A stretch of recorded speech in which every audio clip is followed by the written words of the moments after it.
Hi, we're back again for our special extended edition. This is one of those moments where I'm having a good time. Hope you are too. And as you can hear, we have Morgan. You're still here. Still here. Yeah, I thought what we'll do for this extended version is you and I can just sit back, relax, and continue our conversation, because this is the fun part about having a multi-channel type operation. Sure. We can have extended versions. So we were talking about the law of thinking, Yes. but there are other laws. Oh, yes. What's another law that's going to bite us on the butt? All right. The law of receiving. Everyone loves to Gimme. get, right? Gimme, gimme, gimme. Gimme. Yeah. Everybody loves that, or at least they think they do. And I might get to that part because that's the face that I often get when I say that we think we love gimme, gimme, gimme.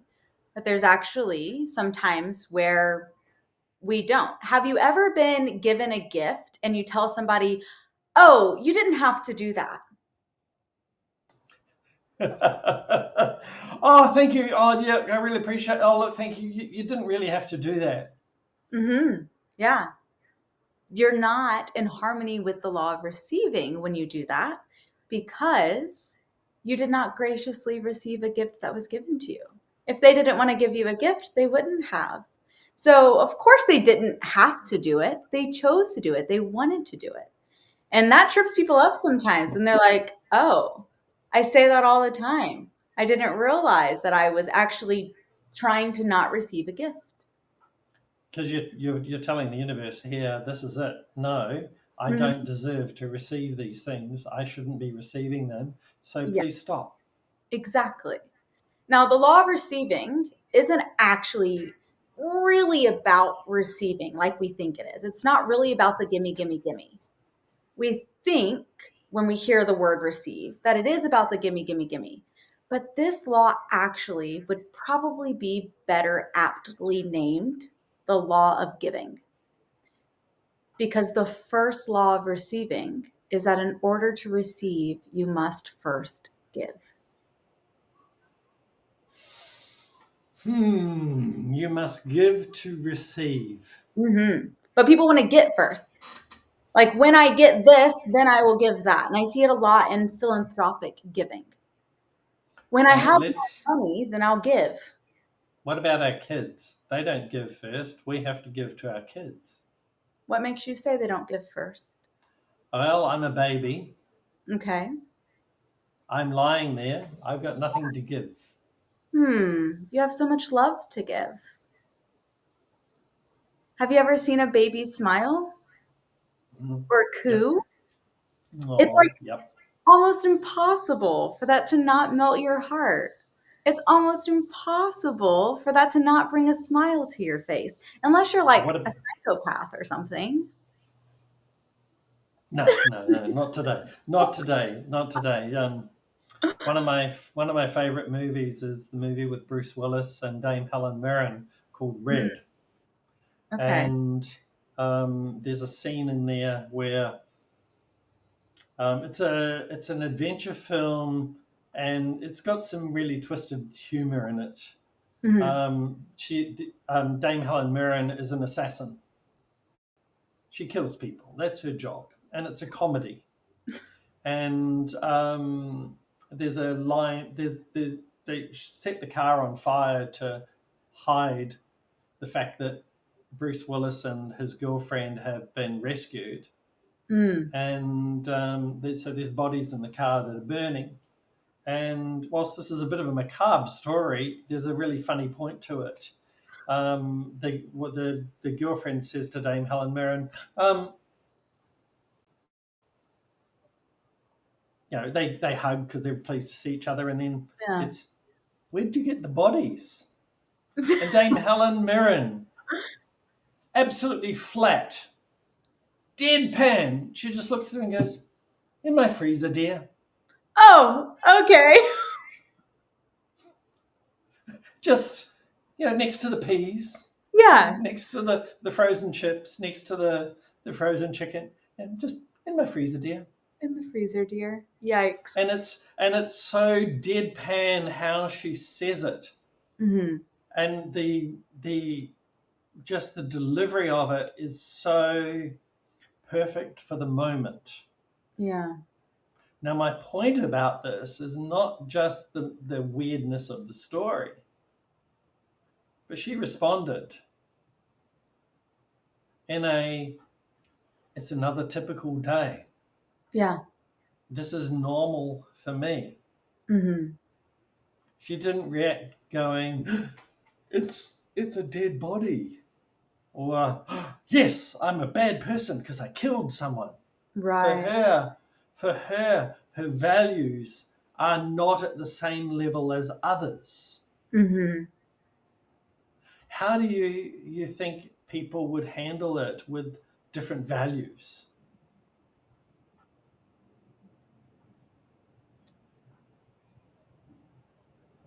You get to decide what your values are. Mm, Not all of us have the same values. So, one of the questions I like to ask when helping people, and not everyone knows what their values are either. yeah.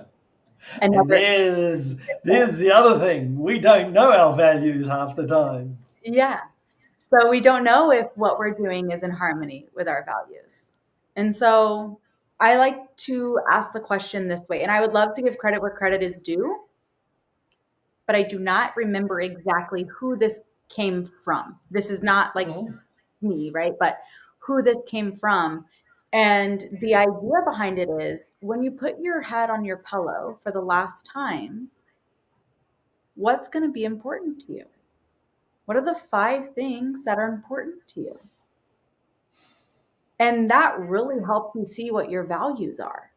And so in this movie, whether her character actually had a value against killing people or not, we don't know. Probably not, because that's what she chose to do and it's very nonchalant for her. She just saw it as a business transaction, it sounds like. yep. But she also probably never thought about, okay, when I get to my deathbed, what truly is going to matter that I did in my life? And that is one of the simplest ways I've found to find out what our values are. So for some people, when they lay their head on the pillow, and I definitely would fall into this category, I think about what I did for my family, for my community, the impact that I had. So, a core value of mine is putting family first and creating a positive impact. One of the many reasons I do what I do. For this, and I don't recall the actor's name that you were using, but for her, Dame Helen Mirren. Dame Helen Mirren, for her, her actor, her character in that movie, that's not where her impact was being created. No. Right? So she might have been driven by money. Being an assassin probably pays a good amount. She might have been driven by excitement, adventure. Now, Yeah. could you have excitement and adventure by skydiving and not killing anyone? Yes, you can. So it's Mhm. finding, and that goes into when you're designing your life. One of the tests that I will run people through is, does this align with your core values? Because the power that is breathing us, this energetic spirit that allows us to live, because we don't get to decide if we're waking up today. We don't get to decide if our heart is beating and if we get to breathe. It's not up to us. It is up to us what we do with it. And that power that gives us the ability to breathe and live today is never going to give us an idea that is not in line with what is important to us, what we value most, with our core values. So, as we're designing our life, one of the questions that I would ask is, does this align with your core values? When you put your head on the pillow for the last time, is this going to be something that was important to you? Is this going to be a reason for you to feel good about the life that you've built? and what you created for yourself, for your family, for your community. And it's different for each person. We don't all have the same core values. And a lot of times you'll see core values for businesses, right? Like they'll have them posted on their website. Well, how are those decided? Is it decided by the people in the business? Is it decided by all the employees? Is it decided by the CEO? And then how are those shared in the business? One of and this goes right back to the law of receiving. So, one of our core values is to surprise and delight, to give. So, I give bonuses to clients and gifts to clients that are just because I know that it'll help them, just because it's something, it's not part of their program, it's not part of their coaching, but I give them this gift because one of our core values is to delight and surprise. And part of that is in being in harmony with these laws, like the law of receiving. And part of it is just because I love to give to others. And I didn't always used to be that way. There was a time in my life where I didn't want to give anything to anyone ever.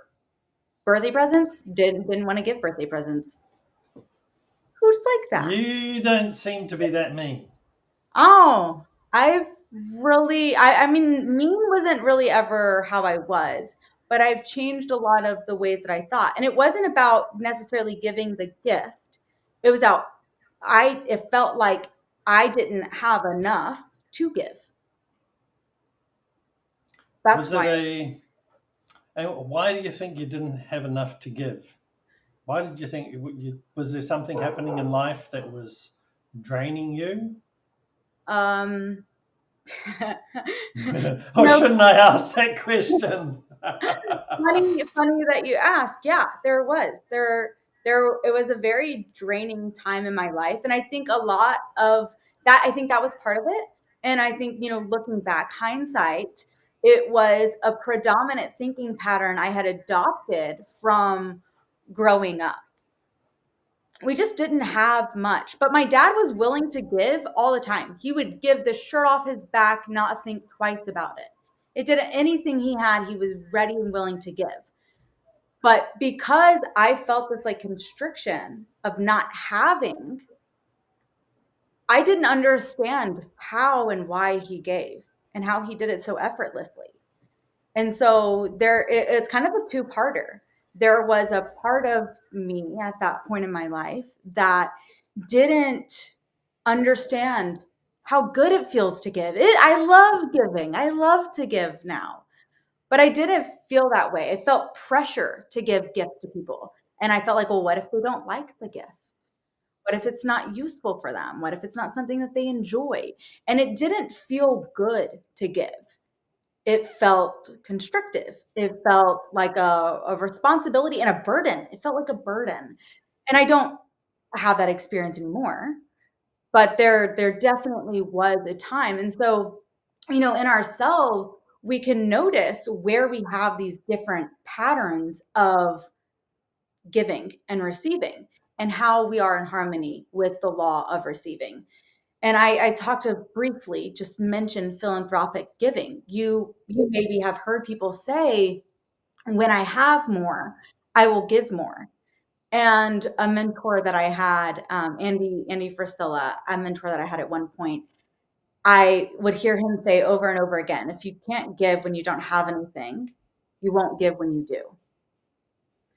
And so, that really helped me reflect on what my dad was doing growing up and how What he. about sorry to interrupt, but what about those who give so much they get so exhausted Yes. that they get so overwhelmed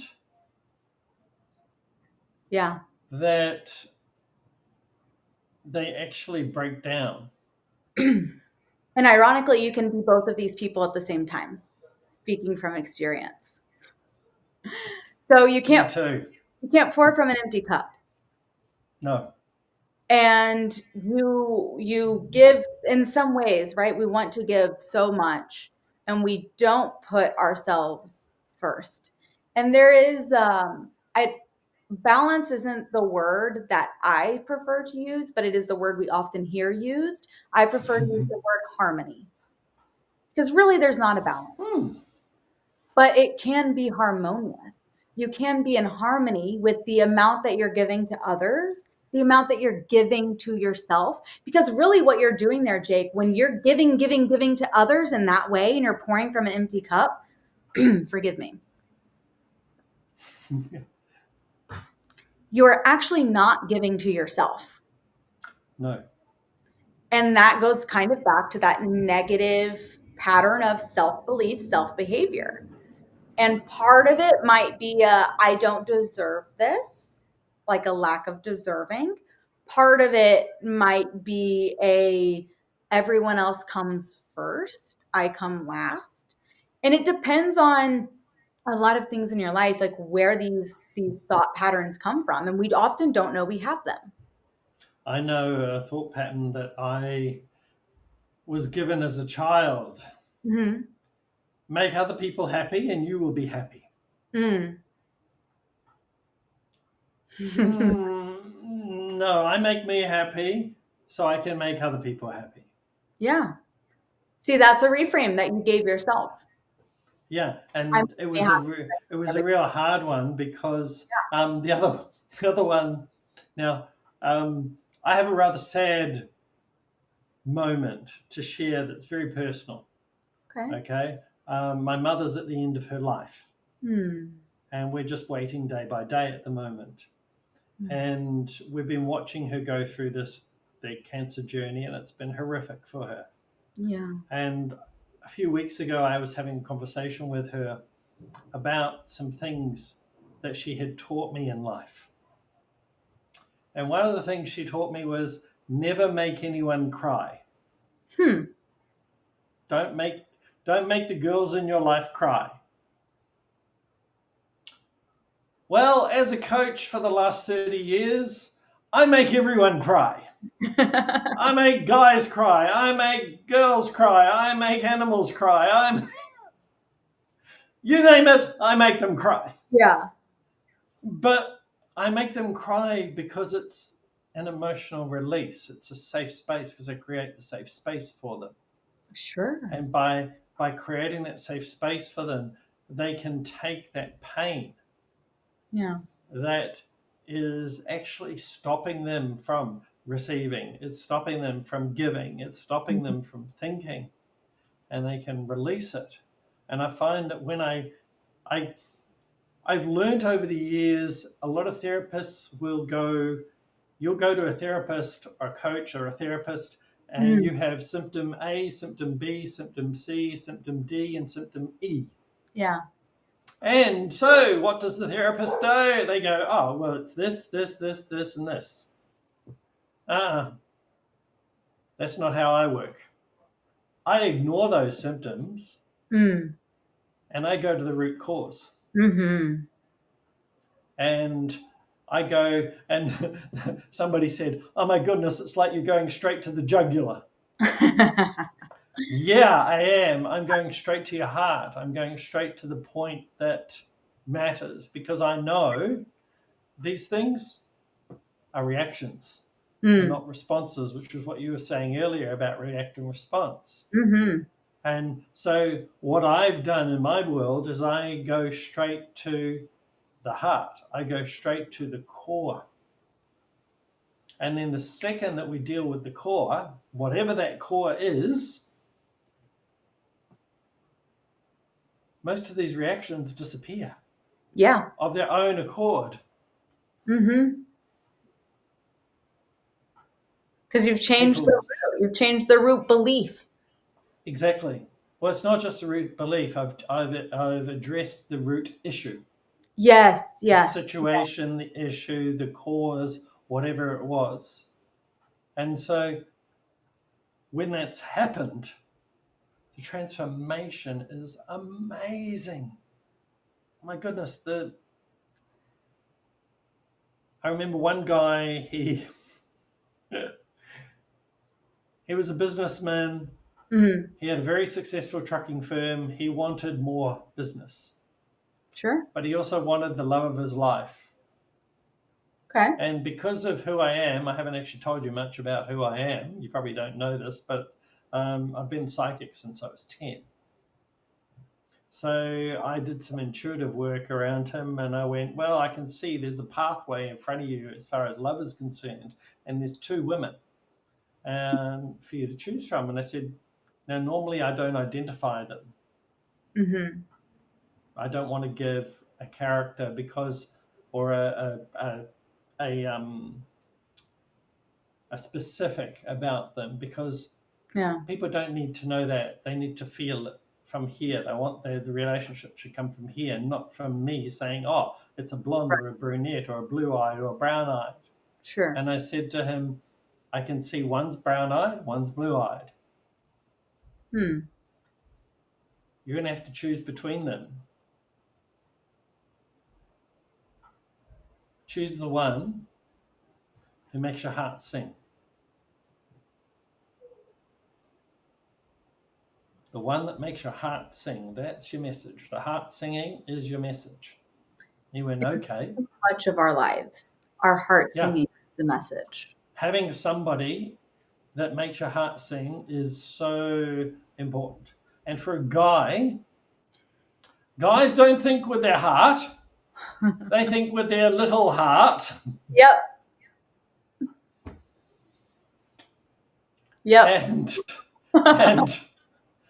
And so I also gave him some information about his business. 3 months later, I get a phone call from him saying, I've just trebled my business. I've made more money in the last 3 months than I've made in a year. It's wonderful. But I haven't got my girl. Mm. Where is she? And I said to him, so tell me what you've been doing. And he said, oh, I've been doing all my tasks. I've been up here. Yeah. I've been so focused on thinking. I said to him, now I gave you 5 tasks, didn't I? He goes, yeah. Which ones have you done? He said, first 2. Do the other 3. He's now married, 3 kids, living happily ever after. Usual love story. Yeah. Because he was sitting in his head thinking, but he forgot to feel. Mm. And he was so distracted by giving and receiving, he forgot about the feeling. Mm. What are your thoughts on feeling? Some of us are very somatic. We feel deeply, we feel strongly, or empathetic, right? We feel what others are feeling and we experience their feelings as our own. For me, the way that results are created in life, right? Thoughts, feelings, actions, results. So our thoughts actually create the way that we feel. They show up in the way that we feel. Yeah, if Let you me put that. put me full screen, I will. Yeah. So, and is it okay if I move around? Okay. So oops, I'm reversed here. So your predominant pattern affect the way that you feel. And we don't always realize this or we don't think about it. But I'm going to give you an example that I often give in my workshops and my classes. Think about a time that you lost your wallet. Your heart starts to beat a little bit fast. You feel a little bit nervous. Like, oh no, I lost my wallet. Where is it? What did I do with it? What's going to happen now? I'm going to have to go cancel all these cards. I'm never going to get that cash back. You feel anxious. You feel nervous. But whenever you realize, oh, it's in my jacket, then you feel relieved. All because you now know where your wallet is. And the way that you feel actually affects the way that you act, what you do. And there's kind of 2 parts behind this. There's the actual action itself, and then there's the energy behind the action. So the way that you're feeling, right? If you're feeling like, I don't want to do this, the way that you're taking the action is not going to be with your full heart. It's not going to be with your full force. You're going to be, I don't, half butting it is what I'll say here, because I don't know, your audience. I don't want to get kicked off here. But you're not giving it your full gusto that you could. And that is going to show up in the result that that's creating. But if you also have this like energy behind it, even if you forced yourself through will to put your all into it, you're really not. You're not. Energetically, you don't want to be doing it. You're somewhere else. And that is going to show up in the result that you're creating for yourself. Now, all that being said, sometimes, and I get this question, and I feel like it's kind of what your question is. Sometimes I feel things this way. Sometimes I feel things and I don't know what I'm thinking. I don't know what's causing that thought. And so, and this happens for myself sometimes. I notice my feeling long before I notice my thought. I notice that I'm feeling frustrated. I don't know what it is that I'm thinking that's causing me to feel that way, but I can take a moment and I just go back to my breath and I say,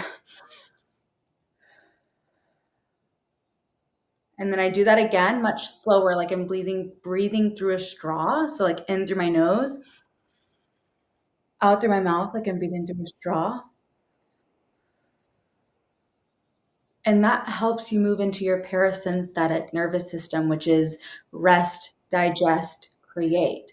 And I can ask, what do I want to feel right now? I want to feel at peace. What thought can I think that will help me feel at peace? So sometimes when I'm feeling anxious, it's just because I have a lot going on. I feel like I'm on these deadlines. And so I'll give myself in a relaxed and easy manner. Everything required is being completed in ways that feel really good to me for the highest good of all. And I'll say that a couple times. It's kind of like an affirmation. It's also a thought reframe. So even though I don't know what I was thinking, I do know how I was feeling. And I was able to change the feeling by giving myself a new thought. Does that get you what you were looking for, Jake? You're in your moment there. Yeah. Yes. I love this. I See, can do this I, all day, every day. Like this it makes my heart sing. and this is why I do television, because it makes my heart sing being on camera, having the ability to touch lives Yeah. through the language and the words that we speak, and then having amazing people like yourself on and giving you the opportunity to be, for me to be able to use my TV knowledge. Yeah, I've been in TV industry since the mid 1990s. Behind the scenes, I was behind the camera there, and then it wasn't until 2012 that I actually was in front of the camera, Mm. and that changes who you are. Yeah, sure. And I'll give you a real funny story. Okay, so I was on a TV show in Ukraine called Bit for Extra Sensitive, Battle of the Psychics. I represented Australia as Australia's top psychic medium. And I was competing against psychics and psychic mediums from all over the world. We had Ukraine, Russia, Azerbaijan, Czech Republic, um, the UK, the USA, Canada, um, some Asian countries as well. There was 150 people competing, Wow. and I was in the top 20, then the top 10, then the top 4, and we had an audience of 34 million every week, and we were number 2 in the ratings, Mm. beaten out by a tiny little show you might have heard of, X Factor. Just a little show. Yeah. And then it was syndicated around the world on the Mm. Russian and Ukrainian cable networks. Now, I was voted third best in the world. Then, yeah, I'm good at it. Then I went on to host an investigation show. Okay. And we solved murders, mysteries, put people in jail, solved all sorts of really weird cases, some absolutely horrific stories. And I took a break from those sorts of stories. I did them for a couple of years and needed a break because the stories were incredibly emotionally draining. Yeah. But I'm just thinking which one of the stories I want to share. Okay, this was a private investigation. Okay. I was doing consults, and this family, a mother, father, and grandmother, mama, papa, and babushka, they came. Now, I had a translator, and Mm-hmm. they were speaking Ukrainian, Mm-hmm. and I'm speaking English, of course. And so the sad story was their 18-year-old daughter had Mm-hmm. unfortunately been hit by a train. And I did what I do. And I went, okay, I can see her. Okay. She's telling me her feet. She says her feet are important.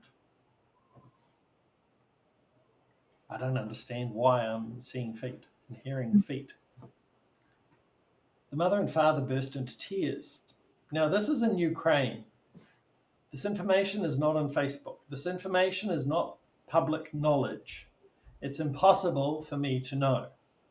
Okay. When the body was collected after the train had hit it, the body had no feet. The train had amputated her feet. Hmm. Now, only the coroner and the mother and father knew that because they're the only people that saw the body. Right. Grandma was looking, going, "What's this crazy man talking about feet for?" Hmm. Because she was skeptical. Hmm. Because Mama and Papa hadn't told Grandma that her feet were missing. They hadn't told anyone. It wasn't public knowledge. Right. So then I gave the parents some personal information about what had happened, etc. Then this is my favorite part of this story. Do you have grandparents? Yes. Do you remember as a child some of the things you would do with your grandparents? Yes. Okay. With my grandpa, when I was a kid, and he died when I was about 12. Okay. So I remember this as a young thing. I would ride to my grandparents' home and I would sit down for lunch Mm-hmm. and we would have different colored plates, cups, and saucers. And Grandpa would always have the green plate, cup, and saucer because Nana would always make us a cup of tea Hmm. with our lunch. I would sit down and I would steal his green plate, cup, and saucer.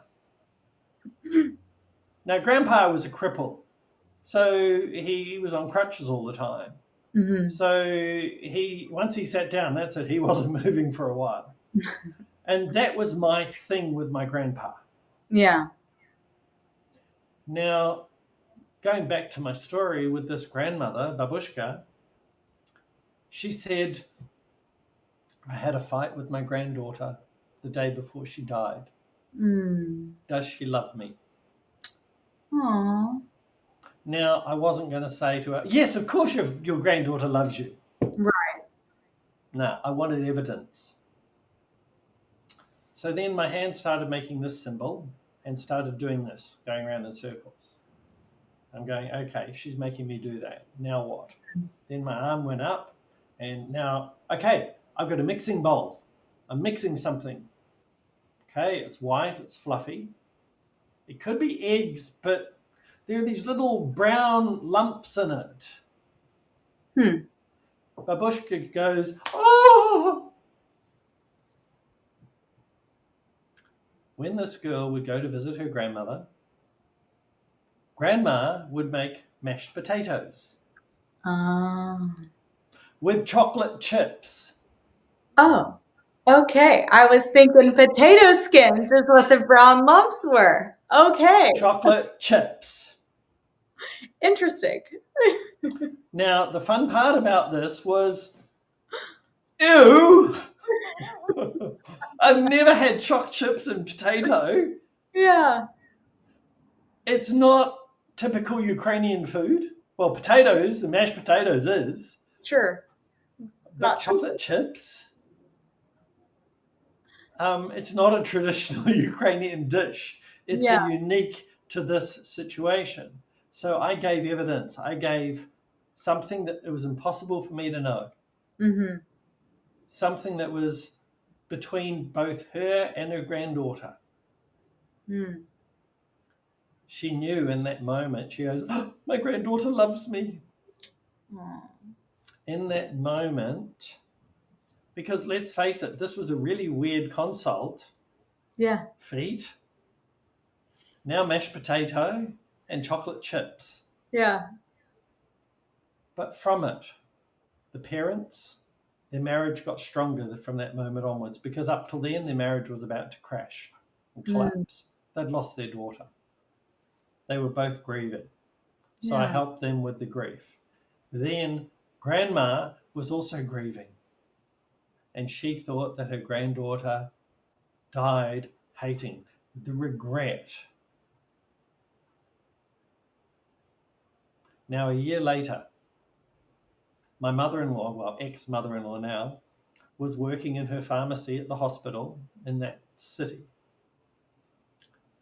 This woman walks up to her and says, excuse me, your son's that guy from TV, isn't he? Your son in law. She goes, yes. She goes, I was just talking to that grandmother.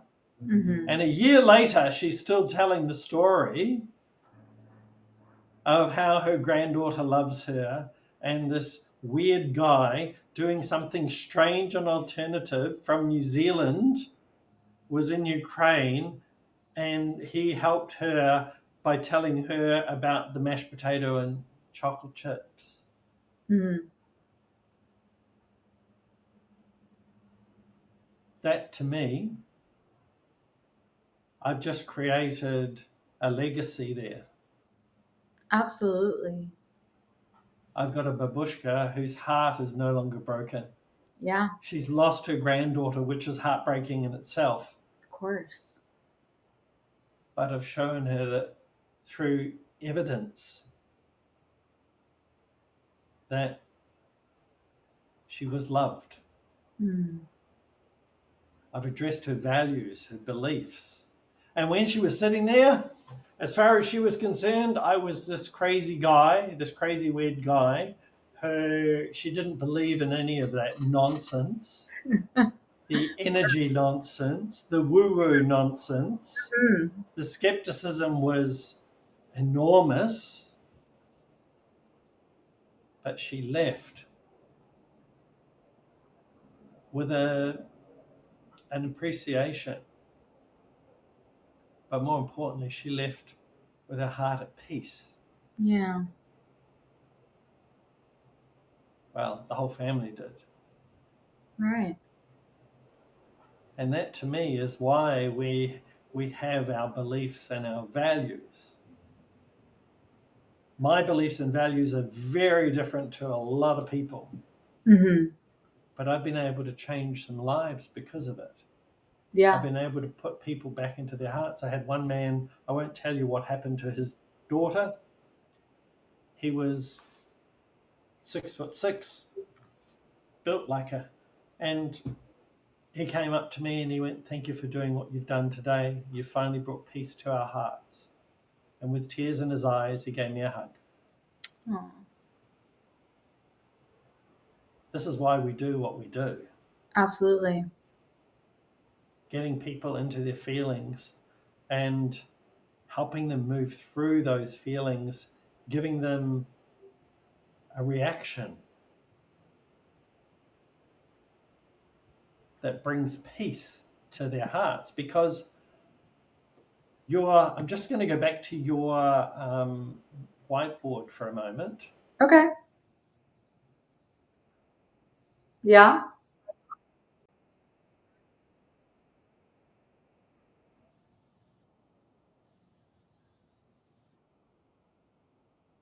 Yeah.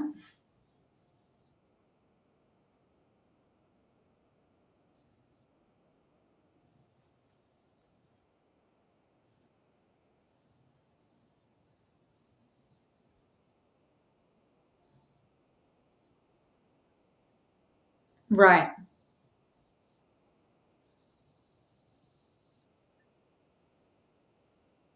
Sure.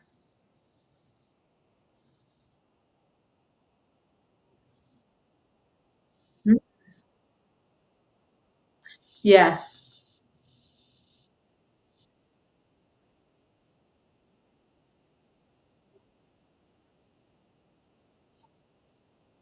Yeah.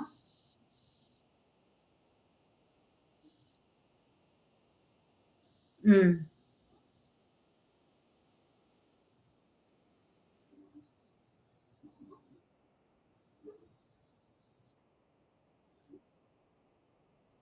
Yeah.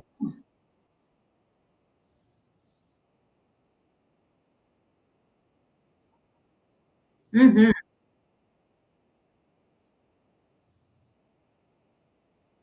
Right.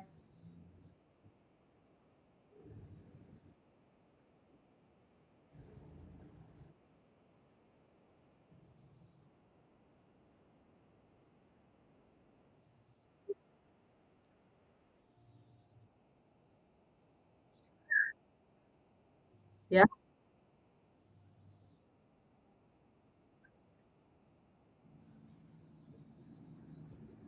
Yeah. Was a simple action to go talk to this weird guy. I laugh at the fact that I call myself weird. I think we're all weird in our own ways. It's what makes the world go around. And unique is the word that I tend to use over weird. It just is a little bit kinder. I'm going to use a line from one of my favorite TV comedies, The Big Bang Theory. Oh, We describe him as quirky, yeah, quirky. not quirky, quirky. Yes. I want Yeah, to thank you for this extended version yeah, thank you. of Speakers on Edge. It's it was a spontaneous. I like talking to this person. Let's sneak in a bit longer and have a better conversation so that everybody can listen in. Yeah. You know, Jake, as you were sharing your story, right? And like they against the woo woo, right? Like not open to that. And it's funny because I very much what I teach now, it's all about energetics. It Yeah, is very much the woo woo.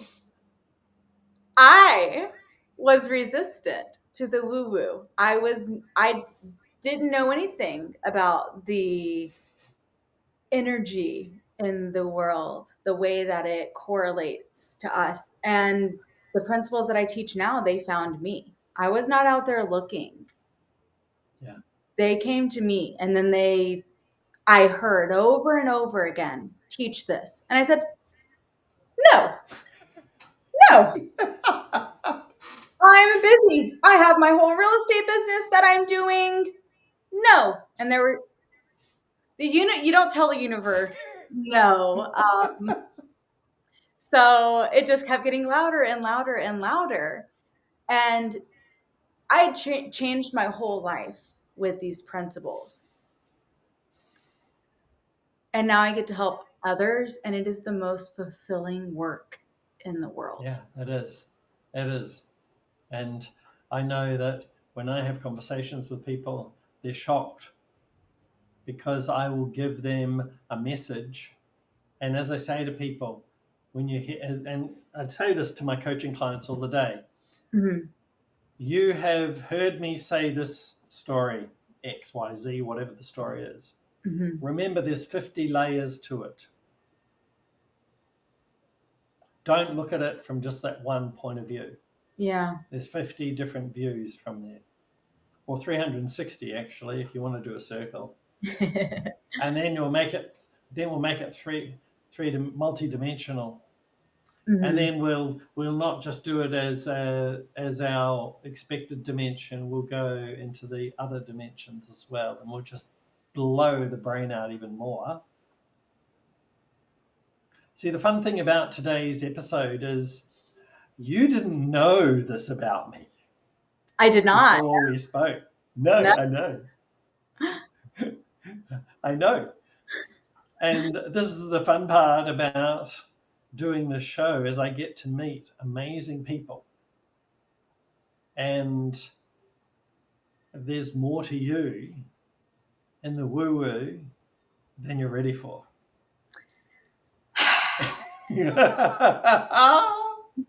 And I can't wait to see your progression. And oh my goodness, look at how blushing you are right now. No, thank you. Oh, you I just received that confirmation as you said it, and I'm like, you are 100% correct. Not ready for yeah, it. yeah.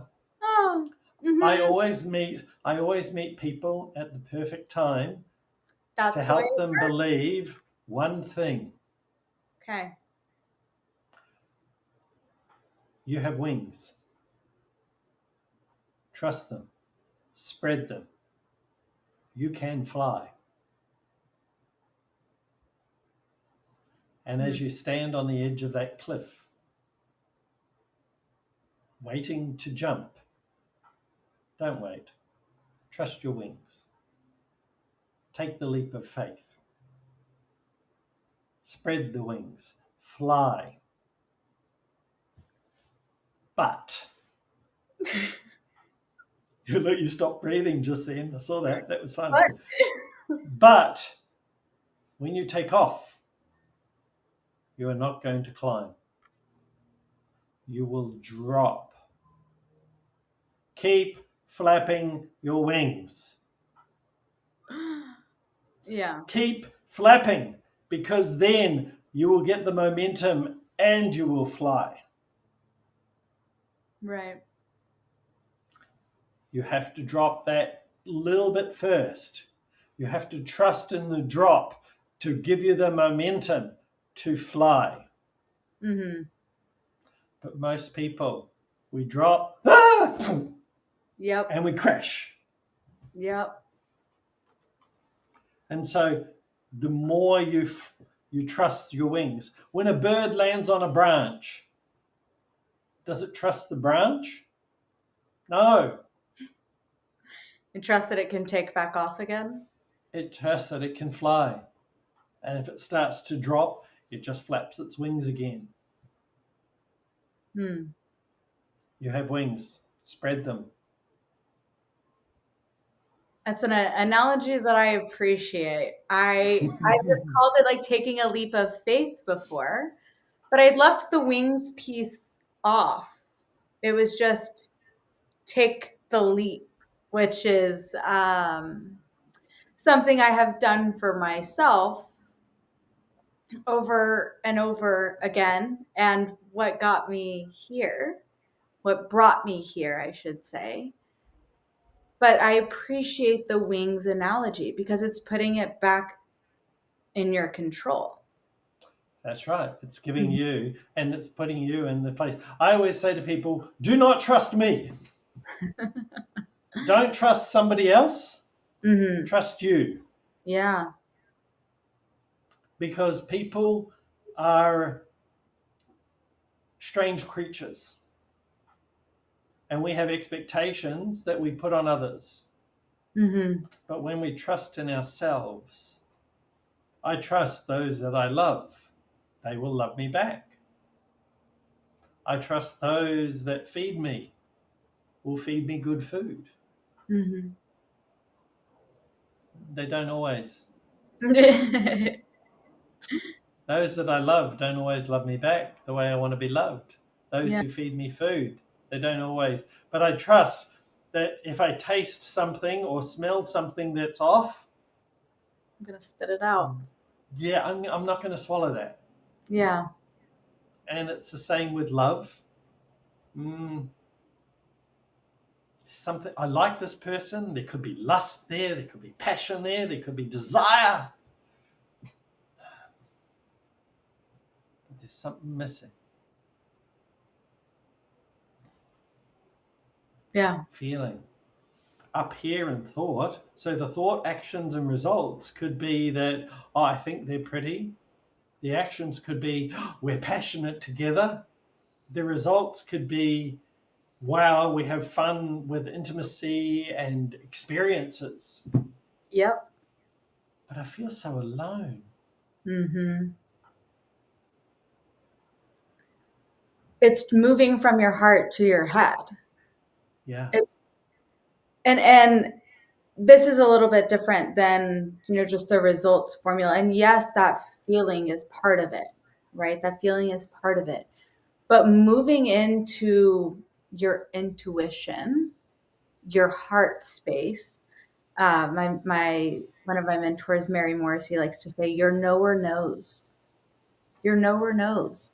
Your knower is in your heart space, not in your yep, head space." Because up here yeah. we stay analytical, we stay logical, we want to debate things. But if we just trust, our knower knows. It knows what's the right path. So yeah, while we may be having a lot of fun in that relationship, there's also probably a lot of feelings that we feel lonely, or it's like a roller coaster ride, a lot of fun and terrifying, and we never know when the corkscrew is coming. And so, Oh, I'm just seeing us going upside down at the moment. Ah! and that's a great analogy just for our lives can be like that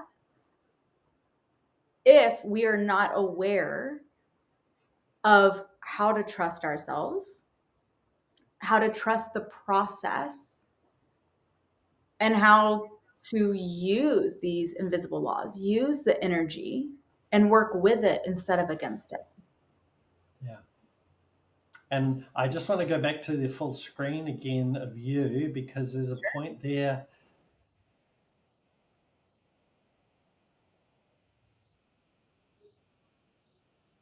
Oh, yes, committed to alignment. Absolutely. Before you reach this part, I've spent time in all of these.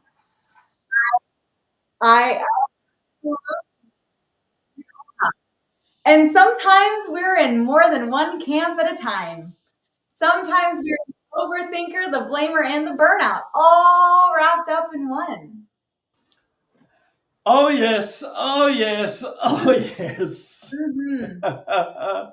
And when we commit to alignment, when we commit to aligning ourselves, right here, right? When we commit to alignment and aligning ourselves with our higher power, our intuition, and we learn how to do that, everything in our life shifts and our results change. And it starts with being committed to alignment and doing that for yourself and for the people in your life that you love so that you can truly become who it is that you're meant to be, to support them, support yourself, and create the life that you're meant to live. Exactly 100%. Morgan, you have been amazing today. Thank you so much for being here. It has been so much fun on Yes. this extended version of Speakers on Edge. Yeah. Thank you, Jake. This has been so much fun. I'm glad that we had to reschedule this morning with the whole thing so we could do an extended version. It always works out the way it's supposed to work out. And this is again the whole thing about everything is energy. Mm-hmm. And when you're committed to alignment, it doesn't matter if things don't work out correctly the way you think they're going to work out. We That's had our first meeting and you had your lawns being mowed. Okay, we've got lawn mowing noises. yeah. Okay, so we'll reschedule. So Mm-hmm. we rescheduled. We have an amazing call. And whilst before we're talking about it, I'm going, how much time have you got? I think you and I need to talk more. And voila, Yep. Which in this our happens. time we wouldn't have.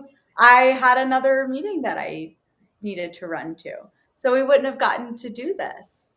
So yes, And divine timing is what I like to call it. yeah, and it's because we're both committed to alignment. We're both committed Absolutely. to being and loving ourselves Yeah. and giving. Yes. Yes. That's what this is all about. Yeah. Giving to your audience, giving the knowledge, the experience, the stories, the passion, the love. Giving. Yeah. I have one little question before before I hit the end button. Uh-oh. Could be trouble. Where does trust live in us? I believe that it lives in your gut. Yes. Yes. Yes. Your gut, Yes. which is what we say, and sometimes we do feel like we Our feel the gut instinct. It's ugh, our gut instinct. yeah. And for some people, they do feel it more in their gut. For some people, they do feel it more in their chest, like a tightness, a weight, a constriction, That's because of the lungs. a lightness. Yeah, but it's not. Despite that, our thoughts create everything. It's not up here. No. No. No. We have our, because see, in our gut lives trust. Mm-hmm. In our heart lives love. Mm. And what lives in our throat? Our communication. This is a pop quiz. Truth. The truth. Okay. Okay. Yeah. The truth. Yeah. See how that feels? Mm-hmm. I like that. Yeah. Because when you meet somebody, your gut instinct, there's a few things that happen when we meet. First of all, our sacral energy, our sexual organs, they meet and the energy goes there first. Is this person a potential mate or a potential threat? If they're not, then it goes up into our gut. Can I trust this person? Mm. If I can I love this person? Goes up into our heart. Mm. Then, can I communicate my truth to this person? Yeah. And at that point, we speak. Mm. If, however, we get it wrong on any of the others, we get a no from any of the other points, it jumps back, goes into our brain, and we tell a story. Mm. That is well said. And Very. that's why you can be so disconnected from some people and so close and intimate with others. Yeah. I have people tell me all sorts of things about their lives. I know everything from menstrual cycles to everything in between. Mm-hmm. With all my clients, I know everything about them. Yeah. Because they understand the trust, the truth, and the love. Absolutely. And I just want to say, talks. Sorry? I used to call that life talks. Like before I was in any of God, infinite intelligence, spirit, whatever word you use, right? Whatever Yep. knows long before we do. And I would call that life talks. I had life talks with everybody before I knew anything about energy work or the energetics of the world and the universe. Like I was completely ignorant to that, but I had life talks all the time. And it is that same process that you're talking about of the trust and the love and the truth. Yeah. Oh, look, this has been so awesome. Thank you so much for today. You have been absolutely incredible. Yes. And thank you so much. That's it for the extended version with the lovely Morgan. And I'm Jake Ryder, your host. We'll see you next time on Speakers on Edge.